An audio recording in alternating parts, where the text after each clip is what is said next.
Hi வணக்கம். இன்றைக்கி bracelet making பார்க்கலாம். Purple colour Sams, beads, elastic வந்து 0.8, B7000 க்ளூ, ஒரு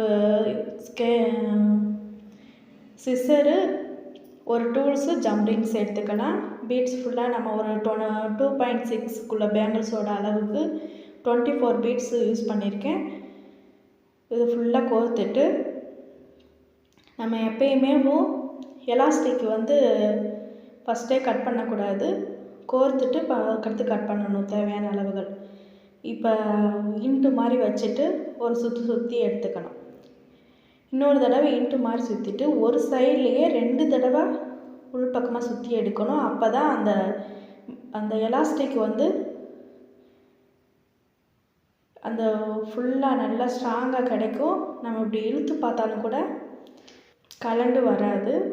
இப்போ இன்னொரு தடவை போட்டுக்கலாம். இன்ட்டு மாதிரி வச்சுட்டு ஒரு பக்கமே 2 தடவை உள் பக்கம் விட்டு வெளிப்பக்கம் இழுத்து நல்லா ஸ்ட்ராங்காக ப்ரெஸ் பண்ணி இழுக்கணும். அப்போ தான் அந்த எலாஸ்டிக் இழுக்கும் போதும் கலண்டு வராமல் இருக்கும்.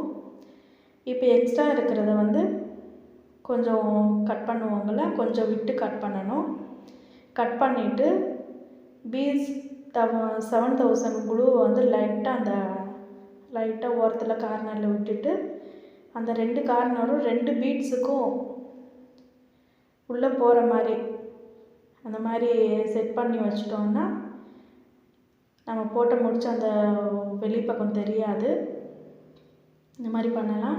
இப்போ ஜம்ரிங்ஸ் எடுத்துகிட்டு ஒரு டூல்ஸ் வச்சு லைட்டாக கர்வ் பண்ணிவிட்டு இதை சாம்ஸ் வச்சு ஒரு சென்டரில் ஒரு கொடுத்துட்டு நல்லா ப்ரெஸ் பண்ணி விட்டுடலாம். இப்படி ப்ரெஸ் பண்ணி விடும்போது நல்லா ஸ்ட்ராங்காக இருக்கும், கலண்டுக்கு வராது. இந்த வீடியோ உங்களுக்கு பிடிச்சிருந்துச்சுன்னா லைக் பண்ணுங்கள், கமெண்ட் பண்ணுங்கள், ஷேர் பண்ணுங்கள், சப்ஸ்கிரைப் பண்ணுங்கள். 22.6 24 பீட்ஸ்.